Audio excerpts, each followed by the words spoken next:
Hey guys, President of XP Realty, part of the Johnson Group here in beautiful Savannah, Georgia, with my boy Brandon Giebler from Next Move. What's up, buddy? How you doing? Oh, living the dream, living the dream. How are you doing? Doing great. A little sad the Olympics are over.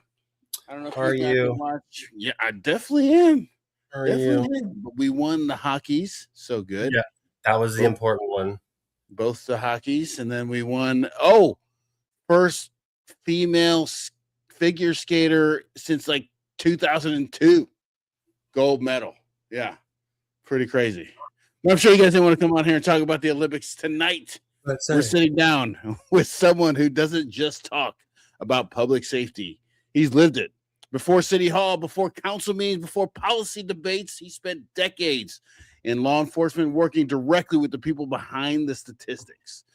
District 6 Alderman Kurtis Purtee has built his reputation around a different idea that safer cities don't come from reacting to crime, but preventing it. So tonight, we're not just asking about crime.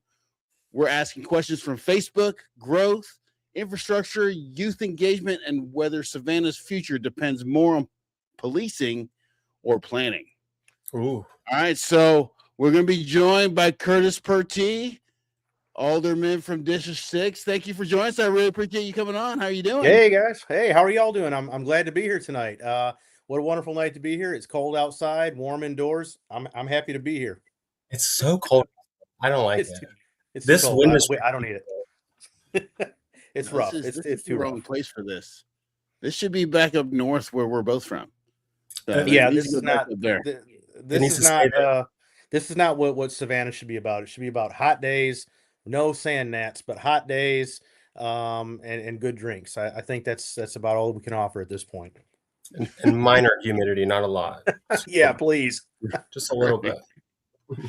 Well, like I said, guys, we brought Kurtis on here so you guys could ask some questions. So please get on the chat, type questions in if you want to ask questions about City of Savannah. If you don't know what district you're in, don't worry about it. He can help you with any of them. I'm sure he knows people that can help you if you're talking about a different part of the city. So I get phone calls all the time from I'll get you where you need to be. Okay. Well, Kurtis, first tell us about yourself, and for those that don't know you, and tell us, what does District 6 cover? Oh my goodness. I could spend a lot of time talking about this, but I won't. Anybody that knows me knows I like to go on and on about stuff I'm very passionate about. But for the past 20, going on 26 years now, I've been a police officer. I've been in law enforcement. Started my career up in Michigan, where I was born and raised. Two areas of Michigan, Flint, Michigan, for one, which was a pretty rough city back in the 80s. I'm an 80s baby, so still a young guy, fairly young. But back during the crack cocaine epidemic up there, I lived through some of that stuff and shutting down of General Motors. So I was the minority in my neighborhood. I'll tell you that much. So it was a very interesting time growing up as a kid. What was normal to me was not normal to other people. So I used that experience growing up there. And then policing in an area like that to learn how to try to help make policy work here in Savannah. I also worked in a rural area in Michigan. Grew up on a dairy farm for a little bit. So that was, you get the best of both worlds. You get the city, you get the country, the rural, the urban. Made my way here. Like I said, I've been here almost, about 21 years now. So not a native Savannian, but a Savannian. So there's a little bit of a difference. People say, "Well, you ain't from here." No, I'm not, but I'm a Savannian. So don't mess with me. But yeah, very, very. They're very, very finicky about that. So District 6, the South Side. If you talk to folks in Savannah, they'll tell you that South Side started on Duran Avenue and anything south of Duran, and that was a long time ago when the city stopped at Duran. Before the Big Globe or any of that stuff was there. That was the very south end of the city, and then it just kind of went from there down to Eisenhower, Montgomery Cross Road, and then the 90s came and Savannah Mall was born. And hey, the South Side now consists of Windsor Forest, Wilshire, Coffee Bluff, White Bluff, Sweetwater, Bradley Point, Savannah Mall corridor, the Savannah Mall area, and everything in between. All the good little nooks and crannies we got in the South Side. So I share some of the South Side proper with Alderman Nick Palumbo, good buddy of mine, my battle buddy, Nick. and Dr. Estella Shabazz, who's our mayor pro tem. So we're kind of a trifecta of the South Side, if you will. But the true South Side is where District 6 is. Don't tell anybody. So that's where we're at. Wow. So you went from dairy farming to police force, which is crazy, kind It's very of. crazy. Ugh. Flint, Michigan, that threw me a little bit. I was not expecting Flint. I saw Michigan, but I didn't see Flint, Michigan. Yeah. Whoa. Yeah. The rural area was beautiful. Flint, there's some good things about Flint. I don't want to knock it. I mean, it's my hometown. It's There you not go. their water, so No, It's still not their no. water. It's not the It's water, and it's not the burnt down homes, the bullet-ridden businesses. It's none of that stuff. It's the good parts of Flint. What makes Flint Flint are its people, and Yes. Savannah's like that too. What makes Savannah are its people. Amen So, to that. yeah. So how is that real responsibilities, and does that blue collar foundation kind of change how you make policy decisions compared to a career politician? It does, because I think you have to live through some of that stuff in order to understand the impact that you have on folks. I mean, uh, honestly, when I was a little kid, and I'm going to tell you a quick story. When I was a little kid in our front yard in Flint, I remember this van pulling up in the neighborhood. These guys with guns jumped out. My sister and I think I was 7 years old. My sister was 5, and I remember we saw it on TV before, so we thought that's kind of cool. It's like being in a movie, but we didn't realize that there was a drug house one house down from us that was being raided by the Flint police and the DEA or whatever agency that was back in the day. It was just guys jumping out of a van with guns. Shootings in the neighborhood were prevalent. We saw things getting tagged with gang signs. Growing up like that, for me, that was normal for me. So I understand, a lot of folks sometimes will be like, I don't understand why kids do this or why they do that or why they just think people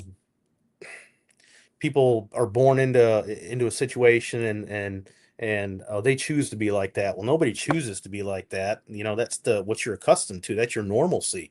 So it took moving out of that area to understand, what a different opportunity would look like, only to come back and police and something similar later on in life was just absolutely um, I do want to say rewarding, but it was almost like a phenomena to me that, like, holy cow, it's like full circle, right?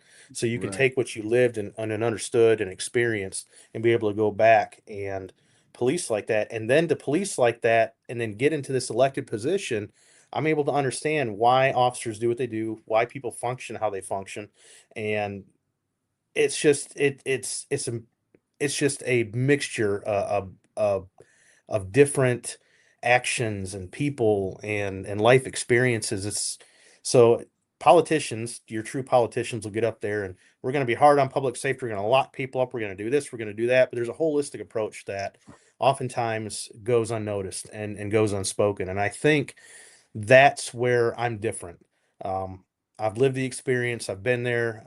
I haven't seen it all, but I've seen a lot, and I'm understanding to why things are the way they are, and how we can have those tough conversations and put the finances where they need to go and get the right people involved to help make our community safer. It's not about reacting to something once it happens. It's about preventing those things before they happen and getting to the root cause. I'm not going to get all theological on you, but one of my favorite one of my favorite I'll call him a theologian, but he made a comment one time, and he said that all things are temporary, especially social justice issues. All social justice issues are temporary. You have to go deeper. You have to go to the root of the problem, and to me, that's where it is. You really have to get to the root of the problem. Okay. And I want to get to the chat, and I want to say hello, y'all. Thank you for coming. I appreciate it. Hello, y'all is our biggest fan, so we don't want to miss her when she comes on. Thank you very much for coming on.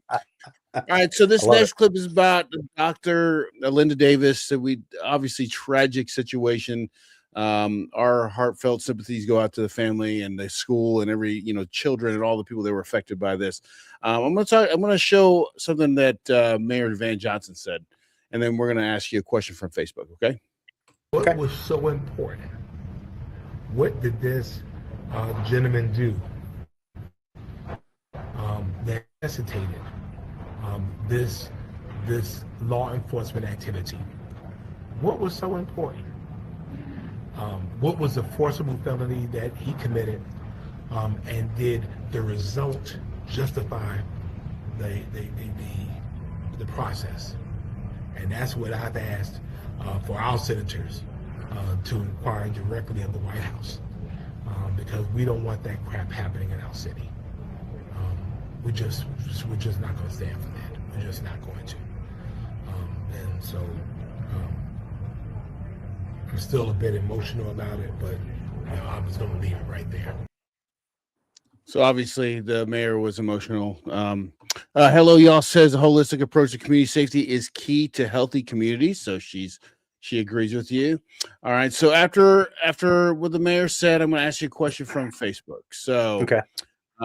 Vicky Gambert asked, okay, she wants to know about what you thought about what happened last week. And she believes that ICE should have notified local officials and police of their activities. And she also said they should go back to the border where they belong. Okay. That was from Vicky. Yes. That was a really sad situation that happened, and I'll share this much. I'll share what I can share on it. But in my day job, as still being in law enforcement, a supervisor in law enforcement, I heard the call go out on the radio that day. I went to the hospital. The mayor and I were both at the hospital that day. I was there for a couple of hours and had I would say the privilege, some people would say the opportunity, I would say the privilege, the humble privilege of meeting with the family that day, and it absolutely tore my heart up. It broke my heart. It was something that could have been avoided. It was an absolute tragedy to the community, not just for folks that knew her, but the countless kids that she interacted with on a daily basis. It was just sad. And what I saw, um, was from surveillance videos, but you had an unmarked van with lights in it. Didn't even look like a police vehicle. It looked like a minivan, made to look anything not like a police vehicle. And then we saw a four-door sedan that looked like a Toyota Corolla, I think, with blue and red lights inside of it, chasing after this vehicle. And anybody, I don't care if you're a federal agent or not, or even local law enforcement, I wouldn't stop for somebody in a vehicle like that. If I didn't know they were police, I mean, we live in a day and an age where you just don't know what people's motives are. But do I want to see that in our community? Absolutely not. I think what happened was wrong. I think it could have been avoided. From my understanding, the gentleman that they were chasing had no criminal history, had no violent background. He had a what do you call it? Not an extradition order, but an order to be sent back to wherever he was from. Right, that doesn't necessitate a police chase in an unmarked vehicle that puts many lives at risk. And what pisses me off more than anything, I'm sorry, but what pisses me off more than anything is the fact that where they drove through and where they chased that guy through is where tons and tons of kids walk to school every day in front of Hess K through 8 school. And just imagine because school was out that day, it was an e-learning day for kids. But just imagine if school would have been in that day, because that's right around the same time that all those kids would have been walking to school, or all those buses would have been coming in, their parents walking their kids, a crossing guard going across the road. It's disgusting. It's people that are not from Savannah that come here with an agenda and have an agenda. And don't give a damn about people that live in Savannah, because if they did, they would have contacted Savannah Police Department. Actually, it would have been Chatham County PD they would have contacted, and at least they gave them a heads up of, hey, this is what's happening, this is what's going on. But that never happened. That sort of stuff should be coordinated through local law enforcement. When stuff like that happens, it erodes trust that people have with the police department, with local government. And we have folks in our community, folks in our police departments that have worked years and years at building that trust and being part of that community, just so we can figure out and solve crimes, and we can figure out how to best proactively police our areas. And then you get these people that come in, and I'm going to say these people because a lot of these agents are not from here. They're from somewhere else. They come in, they do their thing, and we're left, with the mess in a community tragedy now. So they should have coordinated, absolutely 100%. They should have never chased. There was never was this guy putting anybody's lives in danger before they even gave chase to him. Absolutely not. It would have been different if he had a warrant for murder, homicide, something along that line. But there was no act of crime attached to that. That would just be like telling our police officers, well, every time somebody commits a minor traffic offense, you can chase them anywhere you want till the wheels fall off. It's just it's recklessness. It's recklessness endangerment is what it is to me. So yeah, I mean, the way I look at it is this: if folks are here, not here legally, there's ways to gain that citizenship. The fact that they're here doesn't make them criminals. Some people may argue that it does. Uh, Unfortunately, I mean, or fortunately, however you look at it, this country was built on immigration. People came here from all other parts of the world, Europe and Asia and everywhere else. And this is what we have, a melting pot of a people that we call the Americans. So I'm not going to get on that tangent though, but yes, they should have coordinated. And ICE, I've got my personal opinion on it, and maybe I should leave it alone, but I think somebody else said it best in the chat. Well, let's read the chat. Let's see. This is from Hello Y'all. ICE is so dangerous and they hold no accountability. They tried to spin what happened into their own story, telling citizens that our own city officials were lying to them. Yeah, that's horribly wrong. I actually had an interaction with two of the ICE agents, and I was dismissed like I was nobody, and I was there in a police uniform. So no, just the fact that they have to cover their faces when they were there talking to other law enforcement tells me something's wrong. So no, they are dangerous, and it's disgusting that they don't. What are they covering their faces for to begin with? That's what I don't understand that. Can you explain that? Did they explain any of that? Like, I don't understand. Nope, they never explained it. I mean, some of our police officers and detectives deal with hardened criminals all the time.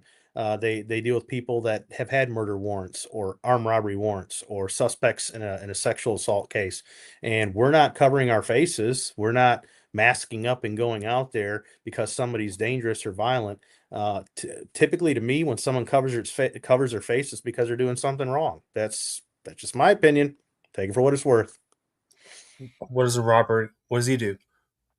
Yep, they cover their face. That's what they do. Okay. Wow. Well, Hold on. Let me play the video first, Brandon. Okay. We got, I want to say congratulations. We're going to play the video for you. Here we go. And then Thank Brandon you. can answer this Let's see question. what it's for. National League of Cities, I wanted to congratulate Alderman Kurtis Purtee on his appointment to the National League of Cities 2026 Public Safety and Crime Prevention Federal Advocacy Committee. We have appointed Alderman Purtee to a one-year term, and this will help guide NLC's federal advocacy agenda on key public safety issues, including disaster preparedness and recovery, community-oriented policing, violence prevention, emergency communications, and federal grant programs that support local police and fire departments. Alderman Purtee, as many of you know, is an active law enforcement officer, and so we felt that his experience would be critical in helping to guide federal policy. For those of you that don't know, the National League of Cities represents nearly 19,000 municipalities nationwide. And so this appointment ensures that Savannah has a voice at the table where federal public safety policies are shaped and funding priorities are influenced. For this city, this strengthens our ability. I love listening to Mayor Johnson. Yes. So, man, that's that is an honor. It's an honor that I get to serve and represent and be one of 30 people that represent 19,000 cities throughout the United States, to shaping what is it that's important to the cities, where we can go to the federal government and say, hey, we want to allocate resources back to the city, back to municipalities. To me, it's about bringing important public safety issues to the table and bringing federal dollars back to the municipalities here, not just in Savannah, but all over the U.S. Yeah. So your philosophy on governing relies on the three pillars that you stand by, which is safety through relationships, infrastructure for the quality of life, and then equity plus access approach to government. Can you kind of elaborate on those pillars and tell the people why those are the particular pillars that you ran on and you stand by? So public safety has always been and always will be a priority. All that other stuff will kind of fall into play, but if people don't feel safe where they're at, all that other stuff doesn't matter. You could have the best infrastructure in the world. You could have the most opportunities out there. But if your folks aren't feeling safe in their homes, their neighborhoods, their community, none of that stuff's going to matter. You can't put a price on a human life. You can put price on infrastructure, put price on businesses and economic development, but you can't put a price on human life and the quality of life around that. So to me, public safety has always been number one. There's kind of a phrase I always used to say is, everything I do is driven behind accessibility, connectivity, equity, and opportunity. That's my four. They're not buzzwords, but that's everything I do is driven by those four key words as I move forward. So infrastructure is one of the. It's not a sexy thing to talk about, right? It's sidewalks, it's drainage, it's street paving. Ooh, it's nothing special, but those are the needed things, and those are the things that make our community go around. I'm a big fan of. I don't know if you ever heard of the broken windows theory. It's an old theory in the criminal justice textbook from years ago that we teach. I still teach it. But a window left broken long enough becomes the norm and invites other crime into the area. Just like if so that's the broken window theory. And soon crime flourishes because of that. And the degrees of crime go above and beyond that of which the broken window, you know, was and is and it just so to me, public safety is priority, infrastructure is next, and then once you have those two things in place, I think people will then look at economic opportunity and look at opportunity and say, hey, this place is safe, this place looks good, the infrastructure is in place, this is somewhere we want to be. So if you address the first two things, I think the third thing really comes into play. But it's not just about economic opportunity, it's about opportunity for all, right? So we want to make sure that, and I know every city council meeting we get up there and talk about Savannah will be a thriving economically community, blah blah blah blah blah, for all, and all means all, and that's what the mayor always says. But that's truly what we believe, and that's what I believe. And the hardest thing the hardest thing I've learned since I've become an elected official is I'm not going to please everybody. You're going to piss somebody off, and they will tell you about it when you do, right? Absolutely. You never hear about the good, but you always hear about the bad. But yeah, but the thing is, you can't please everybody, and you're going to make somebody mad, but you have to be that voice and look at things from 100 different perspectives, right? Because if I'm just looking at it from my belief and my perspective alone, or a few of my, what I call pocket friends over here, because everybody has that pocket full of friends, right? That we all identify with. We have our own little tribe, our own little group. We don't necessarily hang out with people that are outside of our group, so we don't get that perspective. So I have to take my friends out of the equation and say, okay, I understand what they're looking for. Let me go over here and talk to these folks. Let me go talk to these folks. And I think it's important that you don't be so dismissive of people that have different views than yours, right? And I think that's where we've lost the art of really disagreeing civilly in today's day and age, right? Wait, what Because does nobody, mean? What does what's civilly that? mean? What does civilly Civil, mean? yeah. What is that? Nobody's heard of that lately. What? Even though, What? yeah, what does that mean? It's So wild. I mean, I'm screaming this same thing. I'm sick of hearing these. Like we're blaming the last guy. We're blaming the guy. It's always blaming. We're blaming somebody else. Like when I was in the military, we just had to deal with the problem. yeah, You came into a new section, and you're in Yep. charge. Say, guess what? They expect you to take care of the section, or the they platoon, don't care or what the happened company. last time. It's your problem. You fix it. You move on with it. Yeah. Yep. So they just don't. And I think this is what I think everybody's getting mad at the when you talk about federal level. Is like I don't think they've done anything of note since 2012. No. I mean, it's because I don't want to get into that. I don't want to start getting all that stuff, but it seems like since 2012, this politics have been trying to undo or just be divisive with the other side, regardless of what they say and how much sense it makes. You know what I'm saying? It's just we have to do it differently. I don't care because they did it that way. We're gonna do it a different way just because we have to undo what they did because we don't like them. Exactly. And then, and you can see it coming out like I was going to just go one example. I'm not trying to get all crazy, but healthcare. You just want to get rid of healthcare, but there's no plan.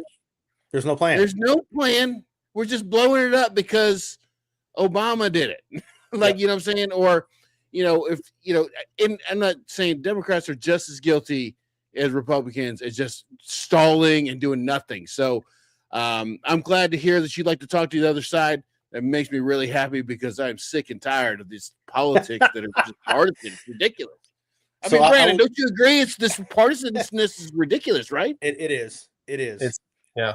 You know what's sad? What's sad is I'll tell you this, and because you brought up healthcare, and I'll leave it alone after I say this, but there are things to me that seem to be a basic human fundamental right. Healthcare and housing are among the two of those things that should be a basic human fundamental right. And people start talking about unhoused individuals or homeless individuals, or why do I have to pay for somebody else's healthcare and this and that. What we don't realize and what we don't know is there's so many people out there who are one accident, one paycheck, one job loss, disaster, just one of those things away from being without healthcare, from being without a home, from having a disastrous thing in their life. I've met with families that were living out of cars in the parking lots of some of our stores in Savannah, kids and parents living out of their automobiles in Savannah because somebody lost their job during COVID, because a company downsized during that time, because a loss of a parent, and now the dad has paid all of the debt back to the hospital after the parent had the health issue, and he's still in debt, can't afford a place to stay, and is still working a job. And that's what, God, does it piss me off to no point saying this, but there are so many people out there that are still working 2 and 3 jobs that can't even afford a house of their own. We are in a crisis. We're in a housing crisis. We're in a financial crisis. And everybody seems to think that everything's about the price of eggs and the price of gas, and it's not. So that's what frustrates me. Well, that's part of it too, though. That's part of the affordability too. Because you can't afford that stuff to begin with. How the hell can you afford a house? That's what I'm saying. I'm just sick of this partisan stuff. And I know we got Krista Penn coming on, and we got Michael McCord coming on. So and we're trying to see if they're going to be spirited conversation there. Yes, I just want to make sure that they're not going up there to play partisan again, because I'm sick and tired of it. But anyway, I'm sorry I ranted too long on that. No. If you take away the 2-party system in the U.S., I think we would accomplish a lot more. Take money out of politics and take the 2-party system out. I think people would actually learn that the government would work for the people without other folks getting paid. So absolutely. Because it's like a dick measuring contest. Yes, President is what you believe in. All right, let's go on to the next question. All right, this next question is from Facebook. All right, here we go. Nice. Suzanne says she wants to know if there are any data centers coming or ICE detention centers are coming, and she doesn't want them here. So can you answer that? Big hell no. It is Patrick. That is not coming here at all. And I can ensure that, and I can tell you that I could guarantee that this city council will not pass something along the lines for a data center or for an ICE detention center. That's not going to happen here in Savannah. No. Where would you put it? Well, I could already hear some of my constituents. Well, you got the Little Savannah Nick. Mall. No, we're not doing that. No. Oh my God! I didn't even think about that. You better put that back in your mouth and don't let it come back out. Stop. Listen. I've already the owner of Savannah Mall and I we had a good lunch the other day, and things are moving in the right direction. That's all I'll say. What Dillard's direction will not let it happen. What's that? Where are we going with the Savannah Mall? So if you look at a plan we had called the old Congress for New Urbanism, it's not the old, it's the Congress for New Urbanism plan from back in 2018. We're trying to make that a mixed use development, meaning something like, I'm trying to think of some place that you'd go, like Eastern Wharf or Plant Riverside, something similar, right? Where you would have retail shops, Starling Yard. Starling Yard would be a good example. Well, Yeah, it's basically what a mall is Starling.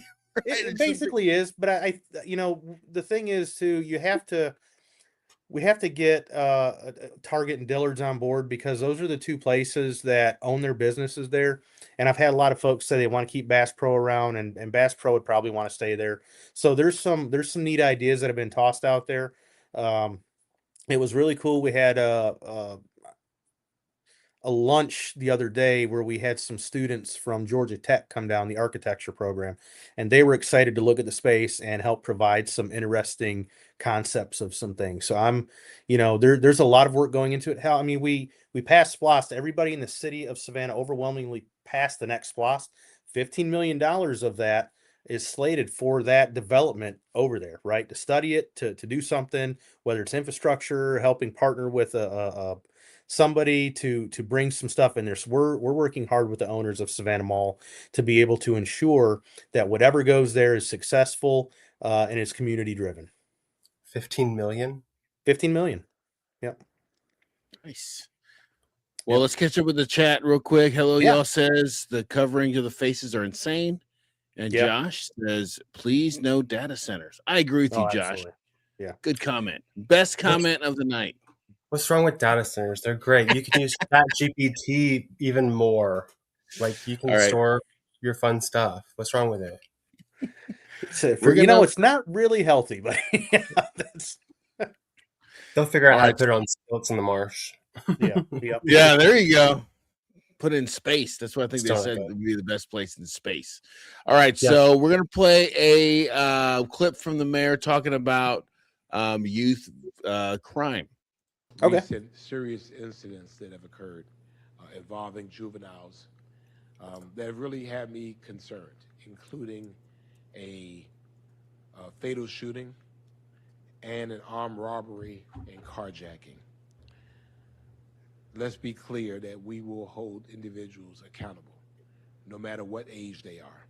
Unfortunately, in this case, these were very, very young people. Young people with guns. Young people doing adult crazy things, very, very dangerous things. That is of concern to us. But be very, very clear with us. Public safety in Savannah is non-negotiable. But when young people are involved in violent crime, we have to look beyond the enforcement alone. And so for us, it continues to be about prevention, intervention, and opportunity. All right, Brandon. Yeah, I was like, I'm going to keep my comments. Okay. Okay, so you talk a lot about supporting the at-risk youth. So that's something that you're into. So what does that look like in real terms? And what is the city doing right now to make a difference? So I think, one thing I'll tell you is I'm really actively engaged in our schools. So what I see is a little bit different than what other folks see that are not actively engaged with the school. So as I deal with some of these kids day in and day out, there's a lot of issues where the parents just don't care. They're not actively engaged in the kids' lives. And yeah, and there's just a total lack of respect from the juvenile to adult individuals, whether it be teachers, admin staff, police officers, whoever, right? So it's frustrating when I see that day in and day out, and the community might not see it, but that to me is kind of where it starts. It starts this little whirlwind of, things are going bad, and it picks up speed because you get one of those individuals together, and now you get another individual together, and another one, and now you got what we call a gang. Okay. For years, people in Savannah said, we don't have gangs. There's no such thing as gangs. That's not true. All right. We've had gangs in Savannah for some time. Have you been to Savannah? Yeah. You been down? and Yeah, it's sad, and I think in order to be able to tackle that issue, you have to start at an early. You have to start early in the schools, meeting kids where they are. Some of the same kids I see come in every day are wearing the same outfit, the same uniform they've had on for 3 or 4 days in a row. They're lacking basic necessities like toothbrush, toothpaste, t-shirts, underwear, socks, shoes, and we're seeing kids living in poverty coming to school, right? We're seeing kids that are coming from broken families into the school. We're seeing kids where mom is working 3 jobs, dad's not in the picture. Um, and now the kid is basically doing whatever they're doing all day long, finds another group of friends because he needs to have that family support because he's not getting it at home. And it's not mom's fault. Mom's working 3 jobs. She's trying. She's trying everything she can to put food on the table, provide a roof over the kid's head, and there's 3 or 4 siblings in the house, right? So now this kid goes to school and he's getting involved with other kids who maybe are his same age, maybe a little bit older, but that he identifies with them because maybe they're going through the same struggle, or maybe they're providing a place of belonging for him. So that's where the gang involvement starts, right? And I say it's easy for us. And I used to have this same belief a while back. I did. I used to tell people, well, if parents would just take control of the kids in the house, but it's not just that. It goes beyond that, right? So I'm Hillary Clinton made a comment. I'm not a Hillary fan, but I will say that Hillary Clinton made a comment a while back, and I think didn't she write a book? It takes a village, and it really does. It's beyond taking a village, right? So I think for us to be able to be successful, we have to pour resources. We have to pour our some of our finances, but mostly our resources, whether it be the fire department, police department, nonprofits, churches, um, any of the youth organizations that we have, especially in the summertime when the kids are out in the summer and there's nothing for them to do because school is a structured thing. This is what kids are used to doing. They go there. Some of them are the only meal. I'm gonna get emotional talking about this. The only meal some of these kids get is when they go to school. School. And that is it. That's it. That's the only meal they get. And I'm watching these kids go to school. They get their meal. They get a bag of meals and deodorant and toothbrushes to take home. And this is how they live, right? I don't I just can't understand. I don't understand and so I'll go off on a tangent about funding and stuff with school lunches and other things. I'll leave that alone. But I just don't understand why people wouldn't want to put resources into youth development and prevention and getting things out there like our 100 days of summer um, recreation programs. Or I hear folks all the time, well, why would you put so much money into recreation and not public safety? Because it's a mixture of both. To keep the It's a mixture of streets both. good, safe. Keep the Yeah. kids good. Jesus So Christ. So to me, it just, oh God, it just makes me so angry when I hear people say, "Well, why am I buying somebody else's lunch?" Well, damn it, because that's the only lunch the kids ever had, right? Because you're a That's the decent only, human being, I hope. yeah, Jesus. yeah. Just don't be a dick. That's what I used to tell people. Well, I think You when, know, when you talk about that, for instance, I mean, the things that you think about what people spend their money on, and then to complain about something like that is a little yeah, bit crazy, Right. yeah, right? When you're paying $6, $7 for a coffee at Starbucks, but you can't help a kid pay for his school yeah, lunch. I grew up on free lunch, you know what I'm saying, yep. I from did too. I did too. when I was a kid. Yeah. So I mean, I looked forward to Friday pizza day because Man, that was the Friday only time I pizza was day going to was the get best. pizza. Friday Um, pizza day was the best. We had Friday that's pizza right. day and Salisbury steak Wednesday. So yeah. Salisbury steak. Well, it was we're older mystery than meat. you, We Brandon. called it Michigan? yeah, Michigan. So we called it Salisbury steak, but we don't. It was mystery meat. Okay, we called it Salisbury steak. With brown gravy. Yes. Oh, Jesus. So what could we as a community start doing today that would create a more long-lasting, long-term kind of change that would help remedy this situation? And we know it's So not the lunch lady that gets fired for right. doing that. You know what's crazy is I wanted to put That I made me wanted to so. put a basketball court along with a tennis court in an area of my city, and I had a few neighbors in the area fight it because they didn't want to hear the noise. They didn't want to hear the noise. They didn't want to Oh, hear that happen. And then now the same group of people in that neighborhood were bitching and complaining because the youth were going out there and tearing up the park. And I'm like, well, I mean, well, now you know two great real estate agents that can sell their house, and yep, then and yes, then and then the kids can have a park. yes. So, I mean, the biggest thing for me is for folks to, I know it's easier said than done, but to tell people embrace it. One of the big thing about the community center that we're looking at putting in Windsor Forest, and I've been talking about it for the 5 years that I've been in office. Well, 6 years. Jeez, 6 years I've been in office. Is it's important that you mix seniors and youth together because I think there's some valuable relationships that can be forged there, and kids will get an understanding of human experience, right?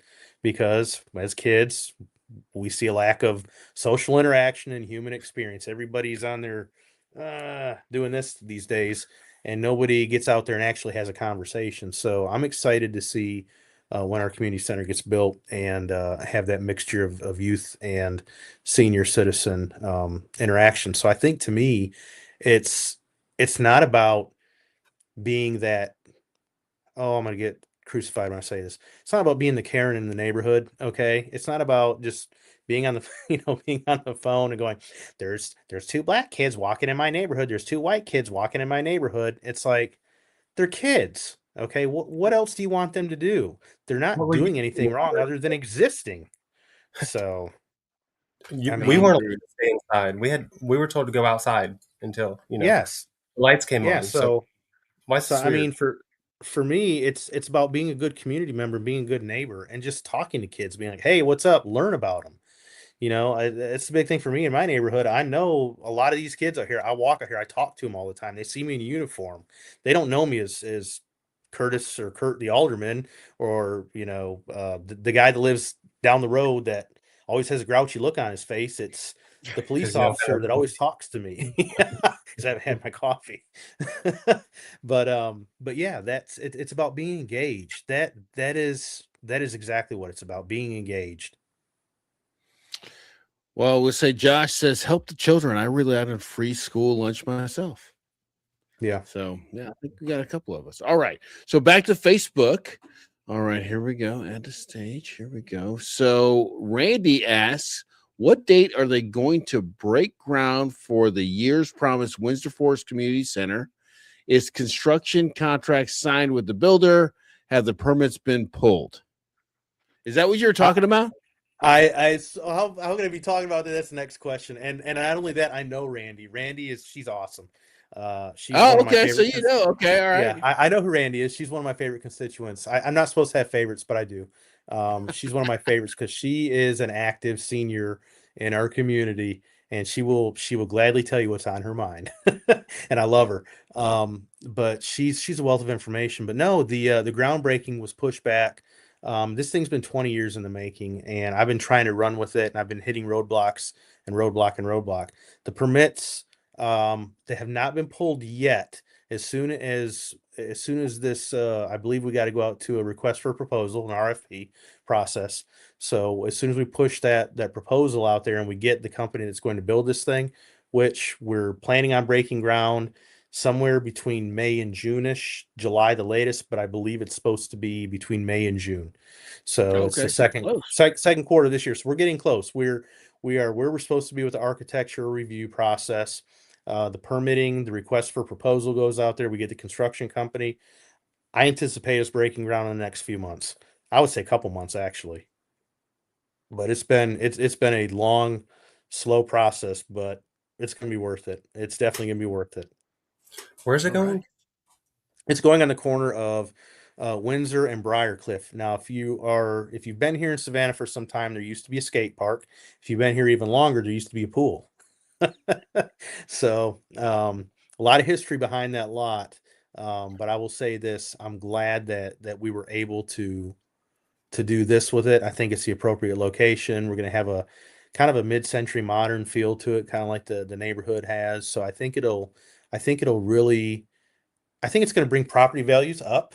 I think it's going to offer a resource to our community, give people a place to go play, meet, go in there, use the computers. The Golden Age Center is going to have seniors. They're going to be able to eat their lunches there. They'll have yoga, line dancing, anything and everything you can think of. The kids are going to have a place to play basketball and Oh, display wow. their trophies. So I'm excited by that. It's been a long time coming. It Can I be has. a line dance instructor? Yeah, why not? What Have happened? you- My mom taught me all the line dances. I know line dances. I grew up in a rural area, and even on the farm, and I didn't line dance. So, yeah, I must have went wrong there somewhere. What? Yeah, I It was know. Michigan. I It was know. Michigan. It was Michigan. We had polka. It's polka music up there. It was all Polish area. So,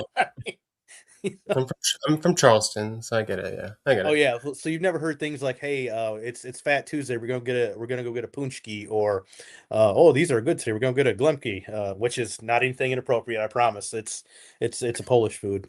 It's really good. So, sounds Whoa. familiar. You guys are gonna be like, I gotta Google this and see what it is. Yeah, well, now I need to know what a punchki is. Okay. It's good. It's like a fried donut You- almost. You know what it is. Yeah. You know what it is. So has there ever been like a decision that really like keeps you up at night as an alderman that you've had to make or had to just kind of deal with? Because it's a voting thing, right? Yeah, there's been some that there was one that I struggled with a lot. And although we've had to make some really tough decisions on city council, one that I struggled with was the um, urban encampment ordinance. That was probably one that I struggled with uh, more than any other decision I've had to make. And Can you give us a quick breakdown, just like as brief as Sure. possible, so we know what you're talking about? So the urban encampment ordinance, actually, we voted on it last year, and it was something that was brought forth. Another city did it, and it was, we had an issue with some roofless folks in a park, and some transient folks and other individuals who weren't really homeless or roofless or transient that would just set up shop wherever they wanted to. And then they were, defecating in certain areas, and there were some issues there. So I looked at it from a public health perspective and a tool. After meeting with the homeless authority, and I sit on the homeless authority board. So we met with the homeless authority. I've met with several clergy members, and they were split on it. Even city council was split on it, and it was basically a thing that said, "Hey, you can't set up shop here, right? We'll get you to a resource, but you can't set up shop here." Because what we were finding is there were various areas of public right of way and public parks, and it was starting to become a human health hazard, um, and people were starting to feel uncomfortable. I don't want to say that the crime flourished in that area because it really didn't. It was just a feeling Yeah. of it was just people that had maybe not experienced homeless folks that were seeing it, um, that didn't feel safe. So there was a public education piece that went along with it. But I think at the same time, um, people should feel free to walk down a sidewalk and not have to see a human turd on the sidewalk. you know, Like uh, go in the bushes. yeah, but we were seeing that in various areas, and it came to a point where we talked to the homeless authority and we asked them, what are other cities doing? How can we help provide a service? And sometimes, you know, I'll say oftentimes with roofless folks, you'll see a mental health issue that comes into play, and it's hard to offer somebody that has mental health issue a resource and them not want to take it because they're every day they're surviving. This is survival mode for them, right? They're not worried about, oh, am I going to get my venti caramel frappuccino from Starbucks today? My favorite, by the way. What they're sorry, shameless plug. They're they're more worried about, Where am I going to sit? Where am I going to sleep? Am I going to eat today?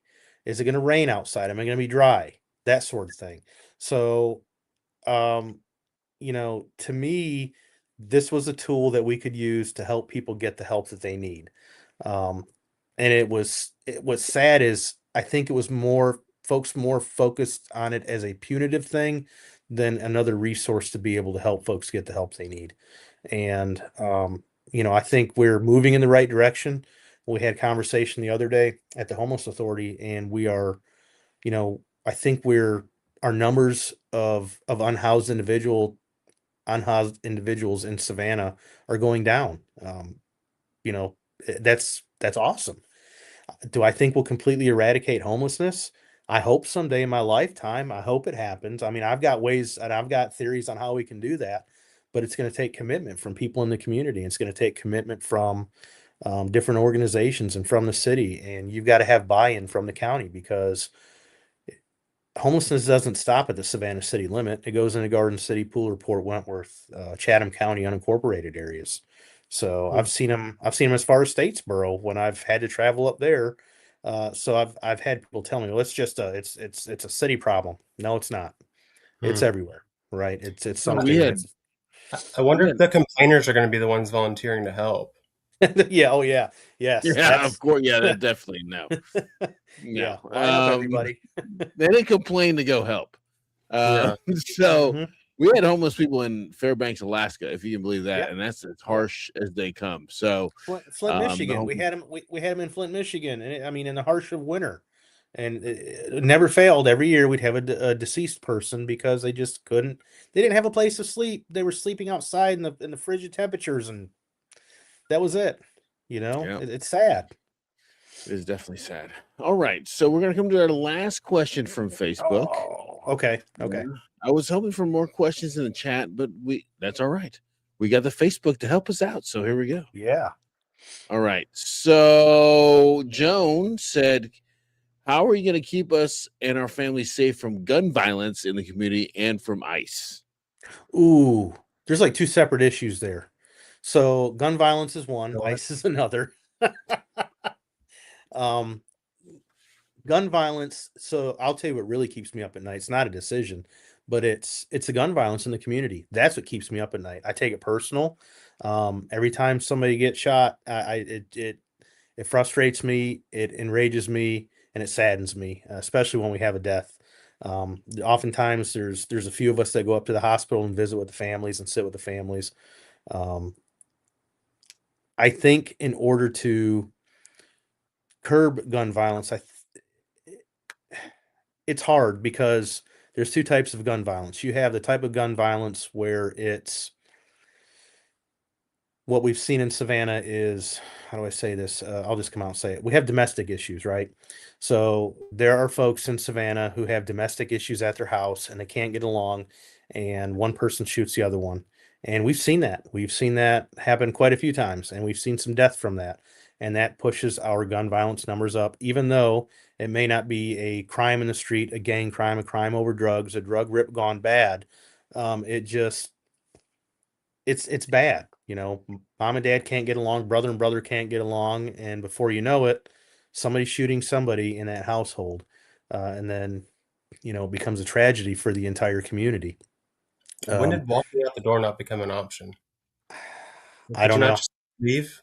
I don't understand. I think and this has all become part of a bigger issue. To me, it's we just haven't had civility, right? We haven't had the art of being able to have conversation, those difficult conversations, or even conversations where we disagree. If you're that mad, just walk the hell away. Walk away, right? Get a punching Walk away. bag, bro. Get a punching Right. bag. And I think, part of it Okay. with the younger generation, to me, feels like there's just not, it's more social media, it's less social interaction. And if that makes sense, more social media, less social personal interaction. Um, so that level of social interaction they get with others when there's a disagreement, you see We don't know how to you handle see it escalate real quick, right? To me, it goes back to having the right tools in the right places at the right time. And I think, that's why I was talking about public safety. That's the biggest priority that we could ever have is public safety, right? It goes above housing, it goes above infrastructure. I think if we're able to proactively have these conversations with kids, um, have our officers out in the streets, in the communities, learning kids that are in the communities, learning people in their communities, being able to be in the community and being a true community oriented policing officer or problem oriented policing officer, I think that you would see less crime as far as gun violence is concerned.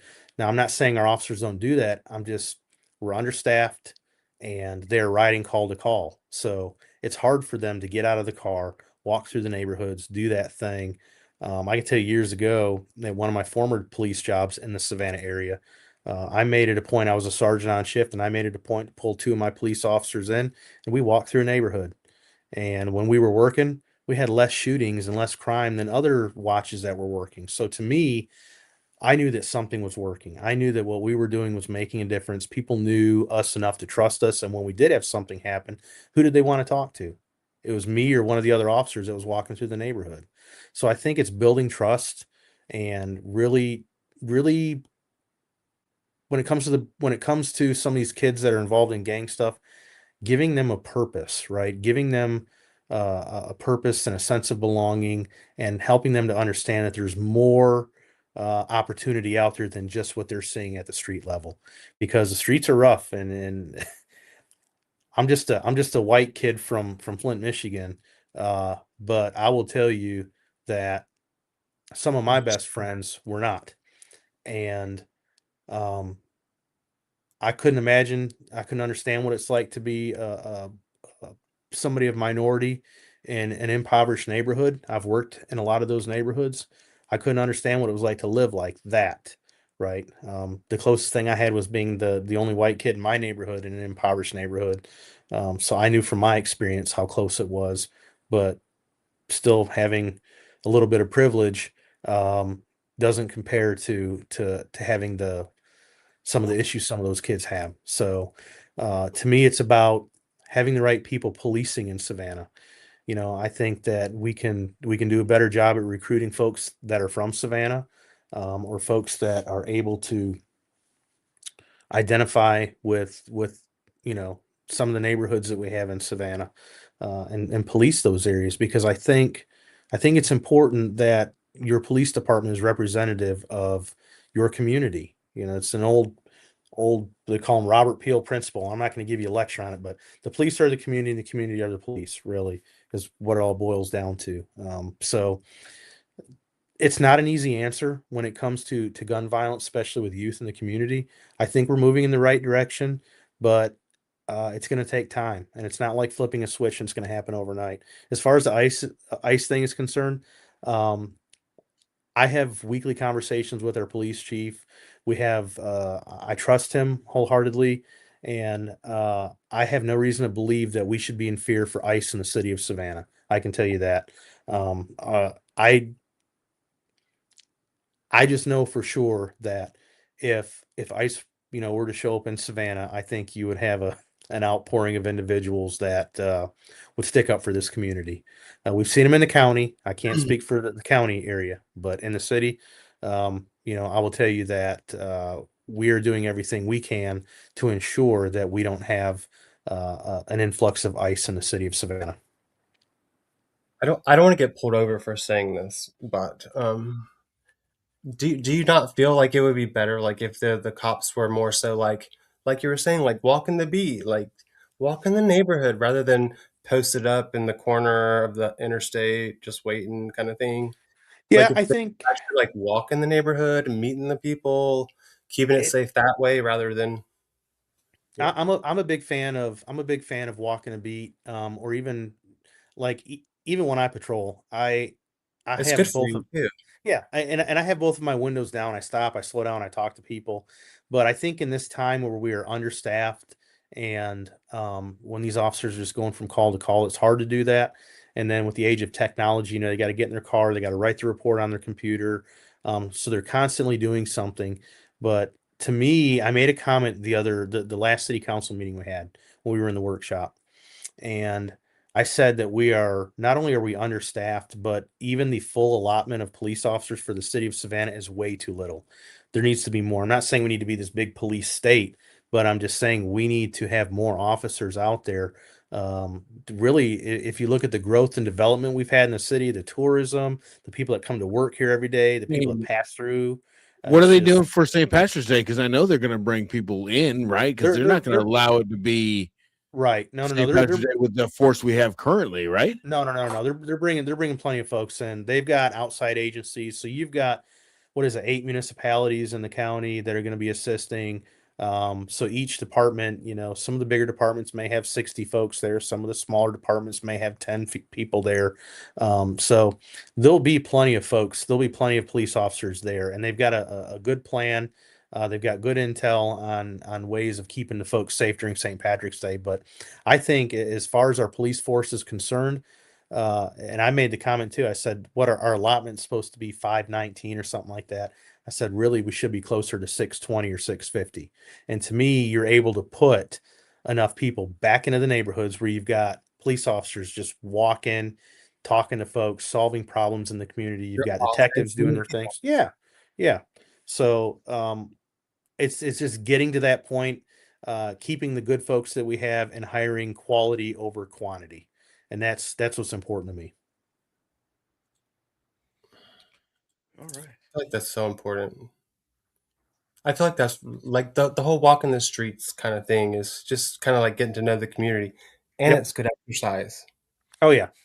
Yeah. I But mean, and here's the thing, if the neighborhood's really that big, I don't I've seen job, some departments put their officers on a Segway or roller skates. If I see an officer on roller skates, I'm gonna laugh. I'm sorry. I've seen it before.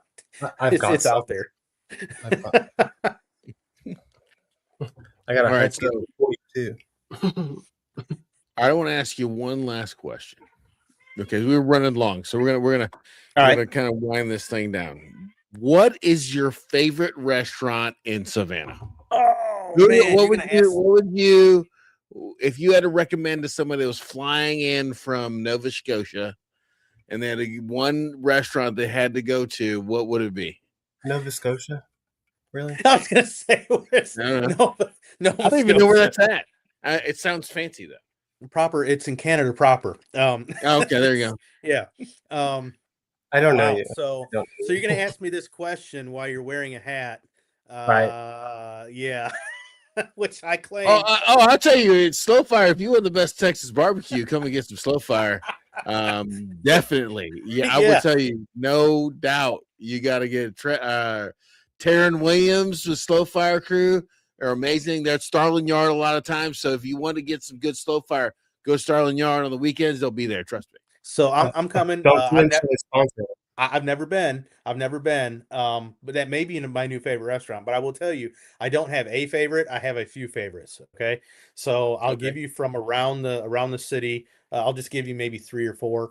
But Ruan Thai right there on Broughton Street, awesome place, best Thai food. Kind of King and I are about they're just about tied for that spot.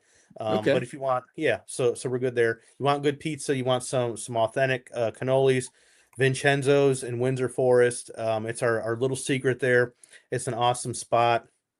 Man, there's so many places. I was thinking you put me on the spot with this one, man. But I like variations of different types of food.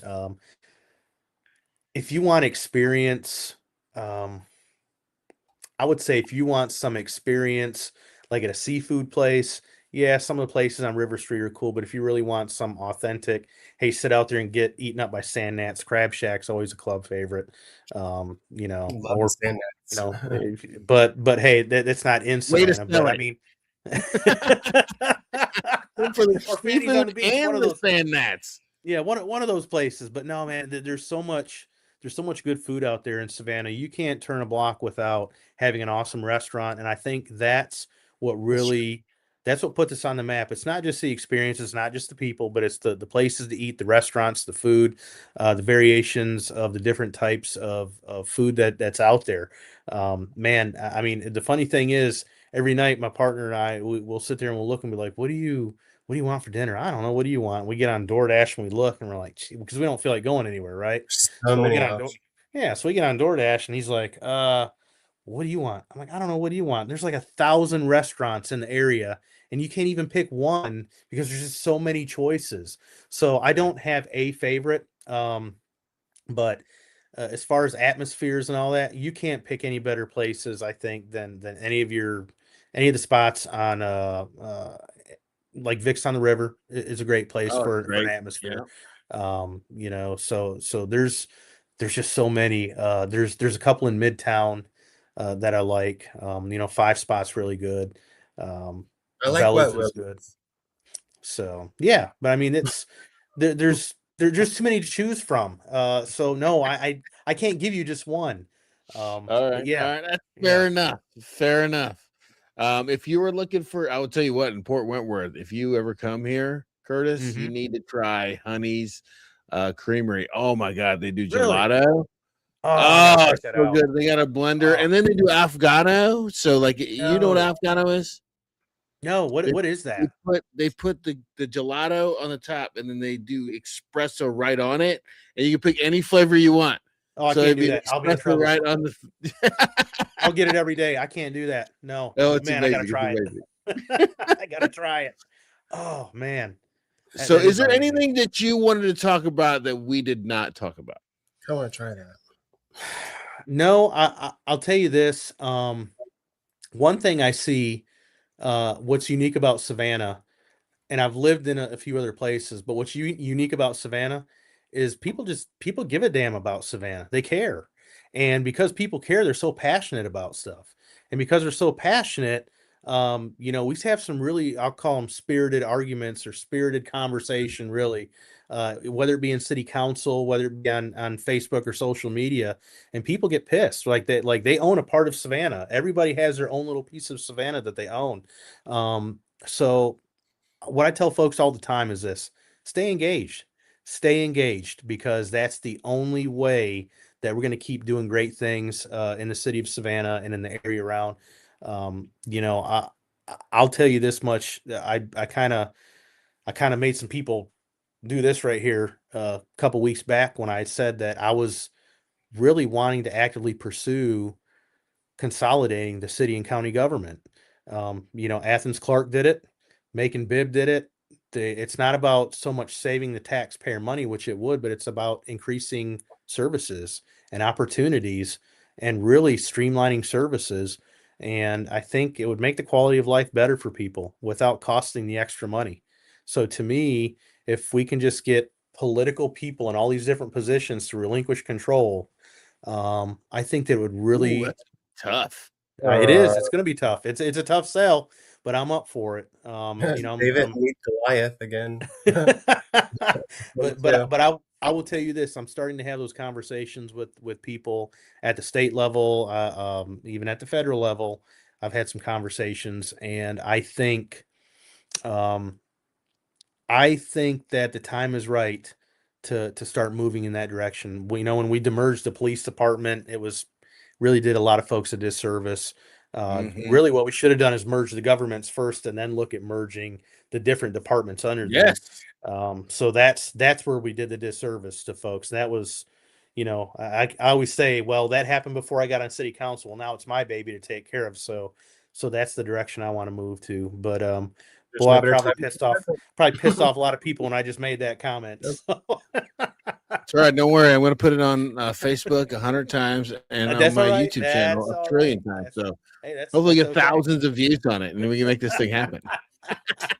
That'll Community be one will clip come that just together. gets played over and over and over. Yeah. I'm just going to try to put it on every Facebook page possible so they can rehear what you just said. There's a lot of people that feel the same way. Oh yeah. Oh yeah. So hey, put it out to the vote to folks in the county and the city, and I think they probably agree on it. I think you'd see some overwhelming support for it. Yeah. All right, Brandon, is there anything else that you want to talk about? Oh, nothing appropriate. Okay. Curtis, Hey, we live in this. We live in the greatest city, in the greatest area here on Earth, and everything is appropriate. So there you go.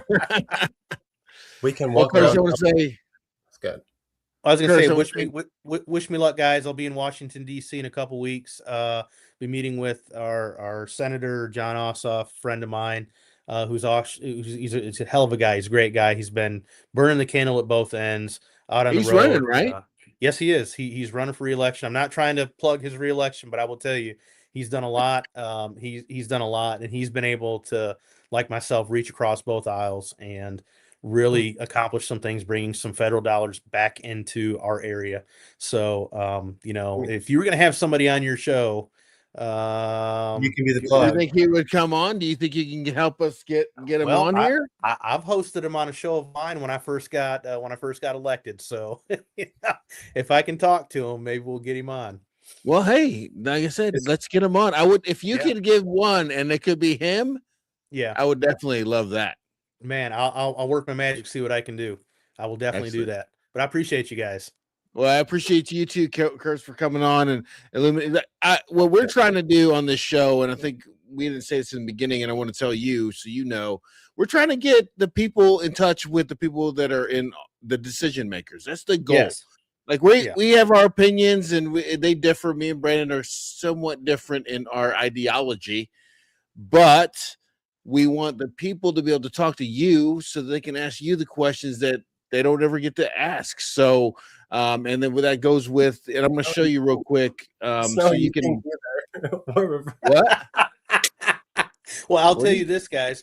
One of the things that people don't know about me, and my committee, because I have a committee when I ran for office both times. On my committee, and actually friends of mine, on my committee, I have the most conservative MAGA person you would find, and I have the most progressive Bernie Sanders AOC person you could find. And I've put that committee together, and anytime that we have conversation, it's spirited, it's interesting, but I want both perspectives, and I want to be able to see what we can do for folks. So yeah. You can have an intelligent conversation. That's all that matters. Yep. Exactly. Sometimes there's some hollering, and we have to, bring our woosah moment back in, but we're good. Yeah. Yeah. Well, just to show you guys what we got going on. So March 2nd, next week, we got the council member from District 2 in Port Wentworth, Mark Stevens, coming on. Exciting. Then we got March 9th, Krista Penn, who's running for Buddy Carter's seat. Even more exciting. March 16th, we're having Michael McCord, also running for Buddy Carter's seat. So And then we got David Dilley from Georgia House District 161 coming on the 23rd. So we got a lot of guys, a lot of good programs coming on. If you guys like what we're doing, hit like, share, subscribe. Tell all your buddies to come on. Hey, Curtis, tell everybody in the Savannah. I'm letting them know. Let them know. We want to talk to them. My wife is very good friends with Linda Wilder Bryant. Yes. So I'm hoping to get her on here soon. So we got a full slate, guys. So if you guys like what we're doing, like I said, join us back next week. And thank you guys for watching. I'll talk to you soon. Thanks, guys. Appreciate you.